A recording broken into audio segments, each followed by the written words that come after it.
Starship completes its final pre-flight preparations.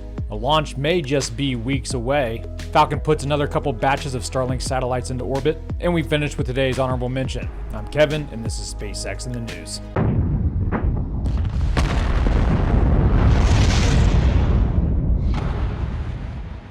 After last Friday's episode, SpaceX released some aerial footage of S-26's single-engine static fire that occurred previously on Wednesday. The company claiming it was done to demonstrate a flight-like startup for a Starship deorbit burn.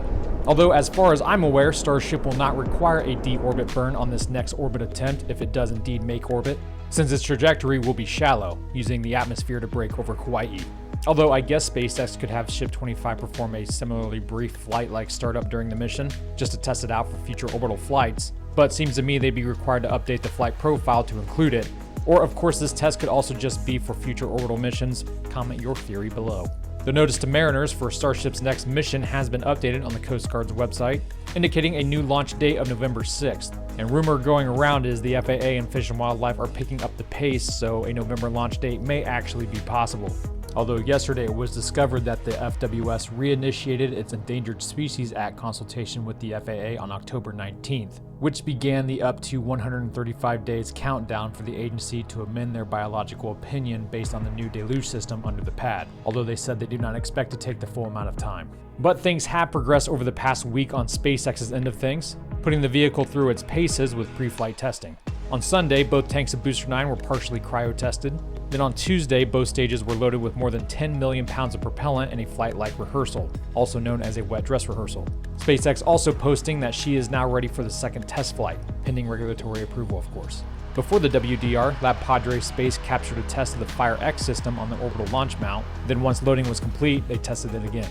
With all the tests finished, the rocket was destacked on Thursday for what is expected to be the final time before liftoff. But moving on to Starlink now, 2 more Falcon 9 missions took place since our last episode, both on Saturday. On the left side of your screen, Falcon launched from Vandenberg at 1:23 in the morning Pacific time, carrying 21 Starlink satellites. On the right side there, Falcon lifted off from Slick 40, Florida at 10:21 p.m. Eastern time, hoisting 23 more version 2 sats to low Earth orbit.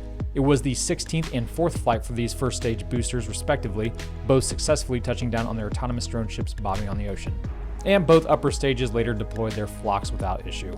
Gizmodo reported that a deal has been reached with the European Space Agency for SpaceX to lift 4 Galileo satellites to orbit by the end of 2025. 2 Falcon 9 launches will be required for the operation, and will be the first of its kind for SpaceX as the payloads will be equipped with classified European tech. But now it's time for today's honorable mention.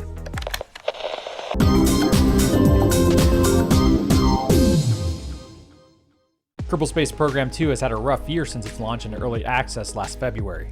The game, plagued with game-breaking bugs and a lack of features compared to its predecessor, caused its reviews to tank and its concurrent user count to drop to just a few hundred.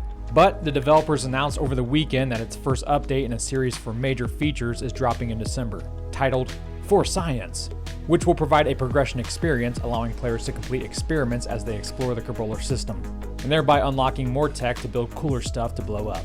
And along with the update comes the long-awaited atmospheric heating feature, less wobbly rockets, new parts, and of course, bug fixes. Well, that's all for today. Thanks for tuning in. My personal thanks for everyone supporting the channel with their coins, and have a phenomenal weekend. Until next time, Godspeed.